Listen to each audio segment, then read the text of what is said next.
Okay, let's talk about E3. Microsoft started off this morning with their coverage, with their press conference, and I watched it late.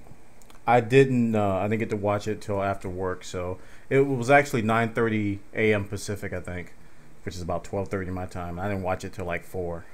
Um, and They kicked it off pretty much all of E3. Nintendo's wasn't really an official kickoff, I don't think, because they're going to have another press conference.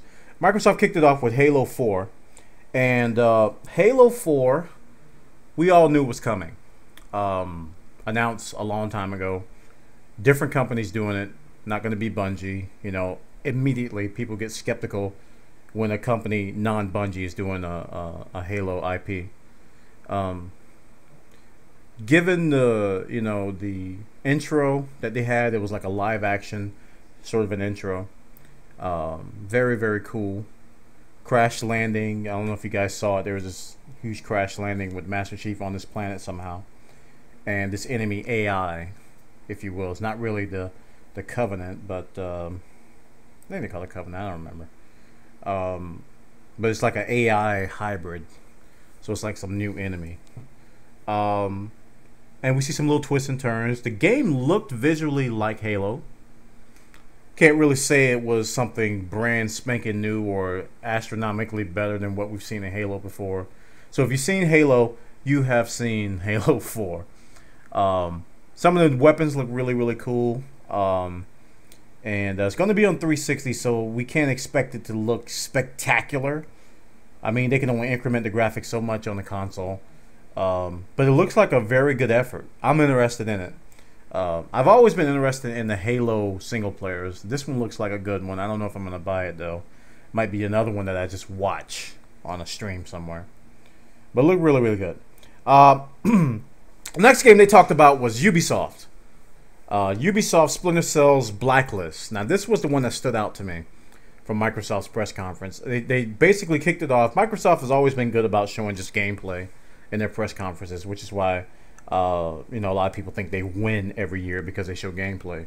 But they just show some single player gameplay with Ubisoft Splinter Cell's Blacklist, and this was the one that impressed me the most at Microsoft's at press conference. I mean, I haven't been interested in the Splinter Cell title for a very, very long time. For some reason, this one struck a chord with me. I was like, wow, this looks like it'll actually be fun, and I may be buying it.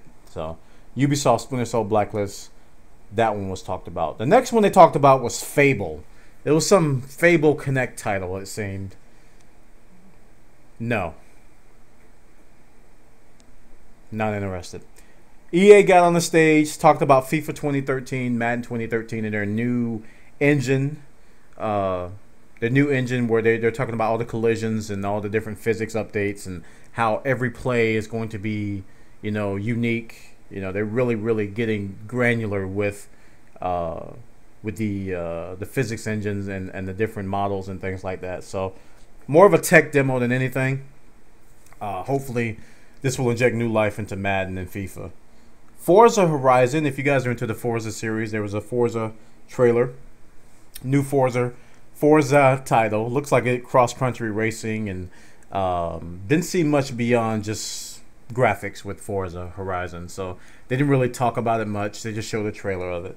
So it was actually pretty decent. And then they went on this Kinect craze, talking about all the voice commands and all the different things in Kinect, and then they kind of transitioned towards the Nike Plus Kinect stuff, which with all the different training and things you can do, not the weightlifting, but the weight training and the exercise, calisthenics, and all that stuff. Pretty cool. Now, the most interesting part, even though it wasn't the most impressive part, it's the one that everybody's talking about, is this thing called Xbox Smart Glass. It's Xbox Smart Glass. And everybody was wondering what was Microsoft going to do to counter Nintendo's press conference on yesterday when they talked about how this new controller that the Wii U has, Nintendo Wii U that has a gateway to social, to web, to Miiverse, to your TV, to your remote, and everything. So Microsoft basically anticipated or was going in the same direction. Smart Glass is looking to take your existing devices, your existing Android, iPhone, iPad, whatever pad, devices, even your Windows 8 computer, and essentially make that a window to Xbox, an extension to Xbox. People compared it to Apple's AirPlay. There are some similarities with Apple's AirPlay, with a lot of things, with streaming video and streaming audio and stuff.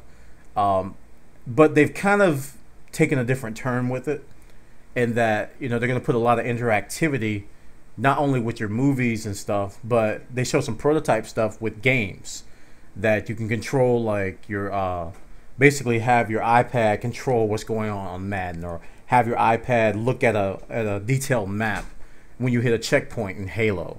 So they're marrying your mobile devices with the 360 with this thing called Smart Glass, and it looks unique enough to say that it's innovative.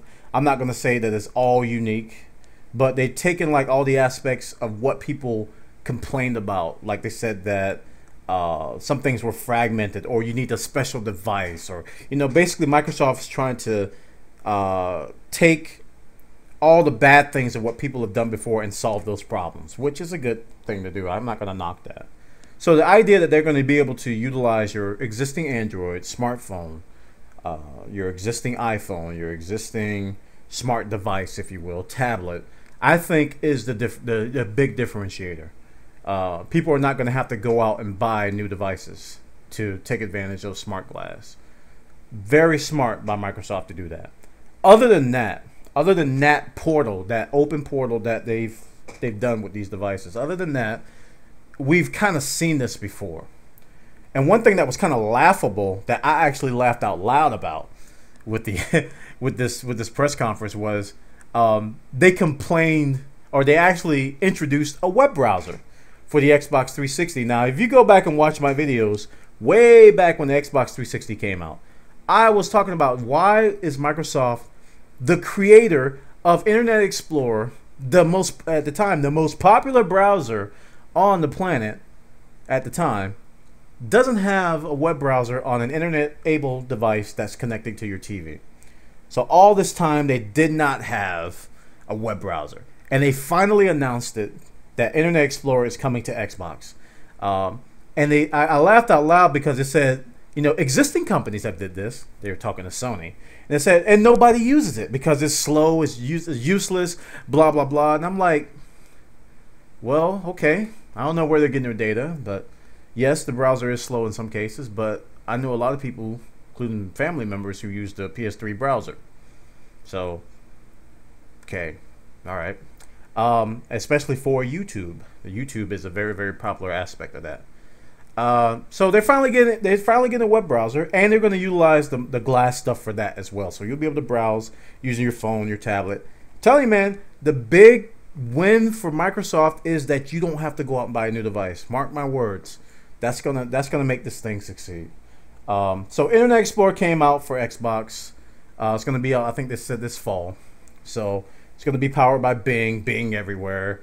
And they're really pushing the Kinect interface with Xbox. Search, Xbox. Find this, Xbox.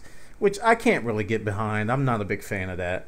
I'm a big fan of Kinect on PC, but what they're doing to Xbox is cool with the, you know, the hand gestures and stuff, but the voice stuff I just can't get behind for some reason. So that was the big thing that everybody's talking about with Microsoft's press conference, is the Smart Glass.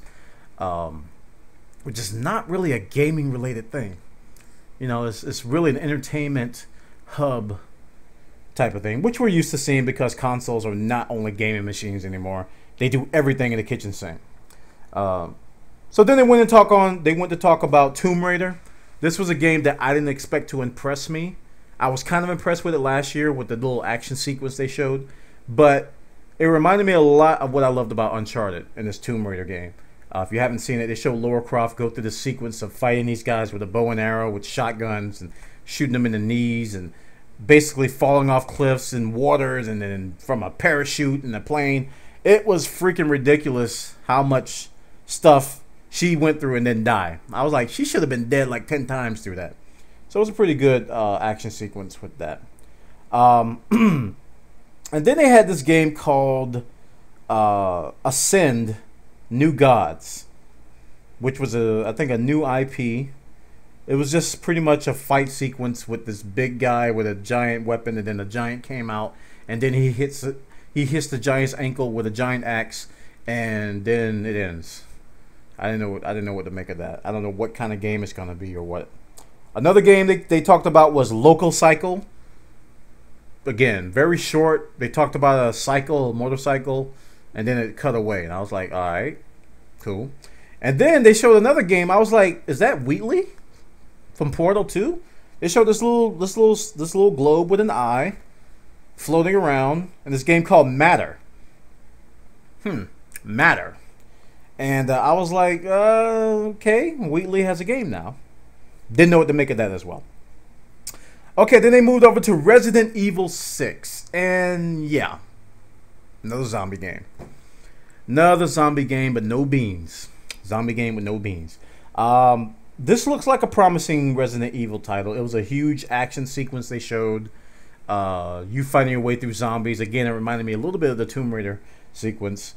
And then you like fall into this impossible scenario or whatever. Basically fighting your way through hordes of zombies, which is Resident Evil in a nutshell. It looked better than the previous Resident Evil, I gotta say, but I'm not that interested in it. The next game was kind of stupid. And I didn't even know why they threw it in there, because it just didn't fit. It was called Wreckateer. And it showed off Kinect. It was one of those Kinect casual games that everybody loathed last year and the year before, where you basically are breaking things using a virtual ballista catapult thing. Pointless. Trey Parker and Matt Stone came out on stage and debuted their South Park game called their Stick of Truth. If you're a fan of South Park, this probably will appeal to you. I don't even follow South Park anymore. But that looked like an interesting South Park game. Probably not going to buy it. And then they broke out with Dance Central 3. And Usher came out on stage, and I pretty much just ignored the stream for the next 5 minutes. They were showing off the new dance game, which is very popular. Dance Central is very popular. I'm not going to knock it. But that sequence really didn't help sell the game, in my opinion. And then they ended it with Black Ops 2. Black Ops 2, which is essentially was supposed to be the highlight, I guess, because they saved it for last. And I was very meh. I was very meh about Black Ops 2. Very meh.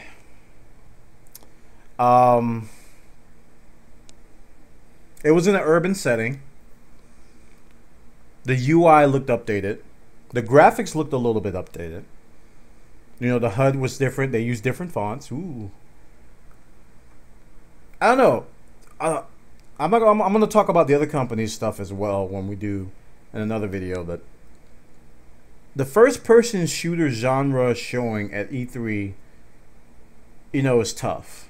There's so many of them because you guys are buying them. Companies make them, you buy them. As long as you continue to buy them, they're going to continue to make them.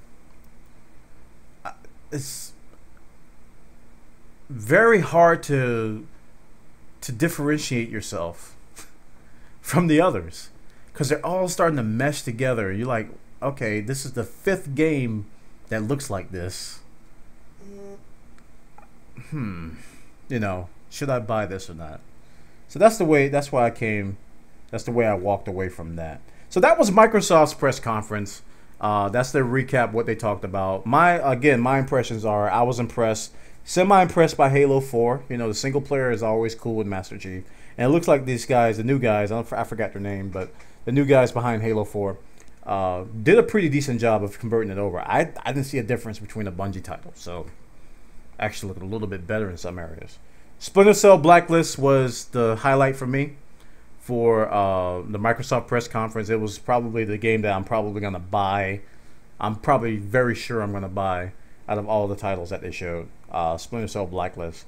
And again, the smartglass thing. This is going to be important for Microsoft's vision going forward and to combat what Nintendo's doing and possibly what Sony will be doing as well. Smartglass is going to be a major player in the market simply because Microsoft is embracing existing devices. And everybody else up till now who has done this, I don't think has not done it the way Microsoft is envisioning to do it. And I think that's going to help them succeed. It's going to be a success. I think Smart Glass is going to be a success simply because of that particular point. You don't have to go out and buy a new device. All right, guys, that concludes this video, Microsoft's press conference for E3 2012. Please be sure to follow the channel at live.bwana.tv. I stream occasionally. Go to twitch.tv/Bwana. Also, you can follow my YouTube channel at youtube.com/IOBuffer. Follow me on Twitter, twitter.com/Bwana. We talk about stuff, occasional tech, occasional gaming, all that good stuff. Everybody have a great day. Take care. Next, we're going to be discussing, in my next video, we're going to be discussing the EA press conference.